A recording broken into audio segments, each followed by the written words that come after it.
Dan untuk mengetahui informasi selengkapnya kami telah terhubung dengan Kepala Pusat Data dan Informasi BPBD DKI Jakarta, Bapak Muhammad Yohan Poli, dan juga Guru Besar Keselamatan dan Kesehatan Kerja K3 Fakultas Kesehatan Masyarakat Universitas Indonesia, Profesor Fatma Lestari.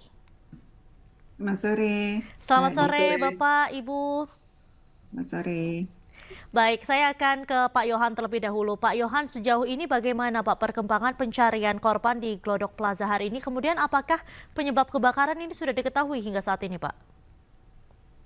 Baik, untuk penyebab kebakaran sendiri sampai saat ini masih terus diselidiki lebih lanjut ya, karena sedang diteliti evidence-evidence-nya itu di lapornya di Sgul Karmat ya. Jadi belum bisa disampaikan apa sebetulnya penyebab jelasnya terjadinya kebakaran. Kemudian juga tadi udah disampaikan ya bahwa ada pertimbangan teknis terkait dengan struktur gedung ya. Karena prinsip penyelamatan itu yang pertama adalah penolong itu harus posisinya aman dulu atau selamat dulu ya. Jangan sampai nanti kita kerahkan petugas evakuasi masuk ke dalam gedung yang strukturnya rapuh malah nanti menjadi korban ya atau tertimpa daripada puing-puing ataupun struktur yang rapuh gitu. Jadi itu yang menjadi prinsip utama kami. Sementara kalau optimalisasi dari pencarian dari hari pertama kejadian pun bukan hanya BPBD dan Dinas Penanggulangan Kebakaran dan Penyelamatan, tapi tim dari Basarnas pun sudah standby. Juga ada kawan-kawan lain ya yang siap untuk membantu pada saat evakuasi itu semua sudah dioptimalkan.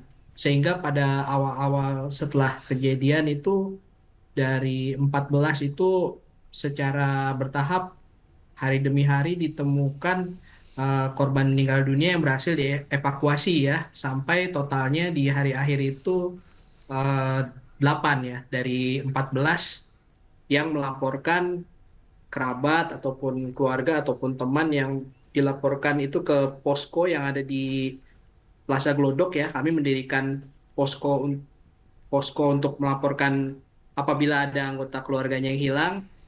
Itu kami bersama di School Karmat juga menyiapkan posko. Juga dari pihak kepolisian juga mendirikan posko itu di satu lokasi yang sama sehingga kita bisa lebih cepat dalam pertukaran informasi ya. Jadi kami sudah sangat optimal untuk pencarian korban.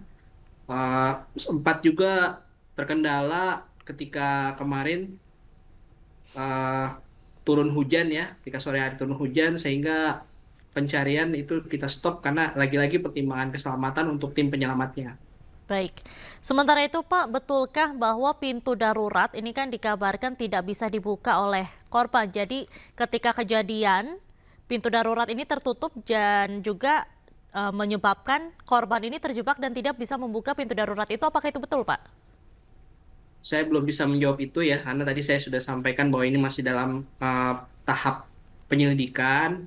Tapi sebagaimana sudah diungkapkan juga nih bahwa korban itu ditemukan di lokasi yang berbeda-beda meskipun ada di dalam satu lantai ya. Jadi ini pasti penyebab terjebaknya pasti berbeda-beda ya karena ditemukannya tidak semuanya gitu, tapi per kelompok ya ataupun ada yang individu yang ditemukan. Kalau melihat lagi hari pertama itu kan yang pertama kali itu kami berhasil mengevakuasi eh, korban yang ada di rooftop ya dengan menggunakan eh, mobil tangga Bronto mirip di School Karmat. Itu kan ada 9 yang berhasil dievakuasi ya. Berarti memang ada akses-akses yang memang berhasil dicapai oleh eh, korban ya yang memang ada di dalam gedung itu untuk menyelamatkan diri.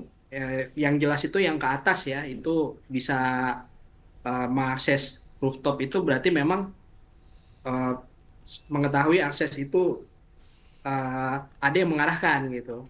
Apalagi dari pantauan kami bahwa yang berhasil dievakuasi di hari pada saat kejadian itu adalah mayoritas lansia ya. Jadi memang ada gerakan untuk menyelamatkan gitu yang mengarahkan ke sana. Dan Baik. juga untuk yang ke posisi ke lantai dasar juga memang Ini sudah banyak juga yang berhasil meloloskan diri ya. Jadi kira-kira seperti itu gambarannya. Selamat begitu ya Pak saat evakuasi yang berada di rooftop, 9 orang yang dievakuasi itu semua selamat begitu ya Pak? Alhamdulillah dan tidak terluka. Mungkin shock kali ya, shock pastinya ya. Apalagi uh, data yang kami pegang itu memang rata-rata lansia ya, pasti shock dengan kejadian tersebut. Tapi alhamdulillah tidak ada luka sedikit pun. Dan tidak ada korban terluka pada saat kejadian maupun pasca kejadian. Baik, mungkin saya akan beralih ke Prof. Fatma. Prof. Fatma, boleh dibilang bangunan Glodok Plaza sendiri ini kan bangunan lama begitu, dan tadi juga dikatakan oleh Pak Yohan bahwa struktur bangunan ini rapuh. Dan struktur bangunan yang rapuh dan juga sudah lama sendiri ini apakah meningkatkan risiko kebakaran dan juga keselamatan penghuni atau orang-orang yang berada di dalam ini malah menjadi lebih berbahaya begitu Bu apabila suatu kejadian terjadi? Ya, Mbak Diandra. Jadi usia bangunan itu belum tentu menentukan risikonya ya, risiko kebakaran. Tetapi lebih kepada bagaimana risiko tersebut dikelola. Jadi misalnya kami banyak studi juga melakukan studi di bangunan-bangunan lama, bahkan bangunan-bangunan heritage gitu ya. Kalau sistem proteksi kebakarannya diperbaiki, diupdate, di-maintain dengan baik, maka ya aman juga gitu ya. Jadi intinya bukan pada umurnya, tetapi bagaimana pengelola gedung memelihara sistem proteksi kebakarannya, begitu. Baik, sementara itu bangunan yang seringkali atau tipe bangunan yang seringkali menjadi penyebab sulitnya proses evakuasi saat kebakaran itu indikatornya seperti apa, Bu? Ya, kalau kita lihat banyak korban yang tidak dapat melakukan evakuasi atau ada beberapa korban yang tidak dapat melakukan evakuasi bisa ada beberapa hal. Ada kemungkinan misalnya penerangan darurat yang tidak cukup jelas begitu ya. Titik-titik di mana jalur evakuasi mungkin juga tidak terlihat. Harusnya kan idealnya sejauh mata memandang kita penghuni gedung itu bisa mengetahui kemana jalur evakuasi sehingga dengan cepat bisa melakukan proses evakuasi. Nah, kemudian yang kedua adalah apakah jalur evakuasinya terhalang atau ada hambatan atau tidak. Itu juga mempermudah penghuni gedung untuk segera melakukan evakuasi. Nah, kalau beberapa hal itu tidak dilakukan atau tidak berfungsi, maka tentunya penghuni gedung akan mengalami kesulitan. Dan satu lagi Mbak Diandra, kalau menurut saya, kalau sistem proteksi kebakarannya berfungsi, maka api tidak akan menyebar dengan skala yang begitu besar, begitu ya. Ketika terjadi sumber api pertama kali, kemudian jika alarm kebakaran berfungsi, sprinkler berfungsi, dan kemudian memadamkan api, kemudian secara otomatis, dan kemudian orang-orang yang ada di sekitar itu juga dapat menggunakan alat pemadam api ringan, dan aparat tentunya juga harus tersedia. Tapi kalau semua proteksi itu tidak bekerja, maka terjadilah penyebaran api yang sangat cepat. Ditambah material-material yang mungkin juga mudah terbakar ada di situ, begitu. Baik, sementara itu Bu, di dalam Glodok Plaza sendiri ini kan ada peredam dinding di lantai 8 begitu khususnya. Ini kan juga membuat orang-orang tidak mendengar, orang-orang yang berada di dalam ruangan tersebut tidak mendengar sehingga alarm yang berbunyi pun juga tidak terdengar. Apakah hal ini tidak dianjurkan begitu adanya peredam dinding sehingga hal ini bisa membuat orang malah lalai dan juga tidak mendengarkan sistem alarm yang seharusnya sudah berbunyi tapi mereka tidak mendengarkan begitu Bu? Ya, ini ada dua hal yang perlu saya jelaskan di sini. Yang pertama adalah peredam dinding, misalnya contohnya glass wool, itu tuh tidak merupakan bahan yang mudah terbakar. Tetapi glass wool apabila ditambah atau dilapisi dengan material-material yang mudah terbakar, seperti pelapis dinding, kemudian yang terbuat dari bahan-bahan polimer, justru itu menjadi material yang mudah terbakar. Tapi kalau glass wool-nya sendiri sebagai penahan atau peredam suara itu tidak mudah terbakar. Jadi ini yang mungkin saya perlu jelaskan. Kemudian yang kedua, seharusnya di ruangan manapun ketika misalnya ada perubahan desain, harusnya juga ada perubahan analisis risiko kebakarannya. Harus dilakukan risiko kebakaran juga, analisis risiko kebakaran juga di mana di titik-titik tersebut apabila misalnya ruangan tersebut disekat, maka harus dilengkapi juga dengan public announcement atau PA sehingga ketika terjadi kebakaran bisa terdengar oleh semua penghuni gedung. Kemudian yang kedua adalah di dalamnya tentu juga harus dipasang smoke detector, sprinkler, yang misalnya kalau di situ terjadi kebakaran berfungsi segera untuk memadamkan. Gitu, Mbak. Baik, mungkin saya akan ke Pak Yohan lagi. Pak Yohan, kalau misalnya kita melihat di Glodok Plaza sendiri berdasarkan pengamatan dari petugas, apakah Glodok Plaza ini gedungnya sendiri ini telah memenuhi standar keamanan atau standar keselamatan kebakaran seperti adanya jalur evakuasi yang baik, kemudian juga sistem alarm atau sprinkler dan juga smoke detector ini, Pak? Justru hal itu yang sedang diselidiki oleh Disbul Karmat ya. Saya sepakat dengan apa yang disampaikan oleh Profesor Lestari tadi, disampaikan SOP ya, SOP yang memang harus ada di dalam satu gedung gitu. Itu hal-hal yang lagi diselidiki saat ini. Apakah contohnya seperti ini, apakah di lokasi tersebut ada APAR? Nah, ini pertanyaannya berkembang nih.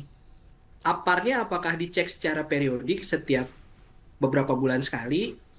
Apakah isi dari APAR itu kadaluarsa atau tidak? Itu yang pertama.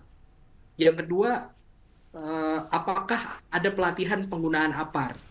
Jadi kalau misalnya ada APAR tapi karyawan atau petugas di situ tidak bisa menggunakannya dari mulai menarik PIN dan mengaktifkannya, ya percuma saja walaupun tahap pertama sudah dilakukan tuh, selalu dicek dan selalu diisi ya. Itu satu aspek.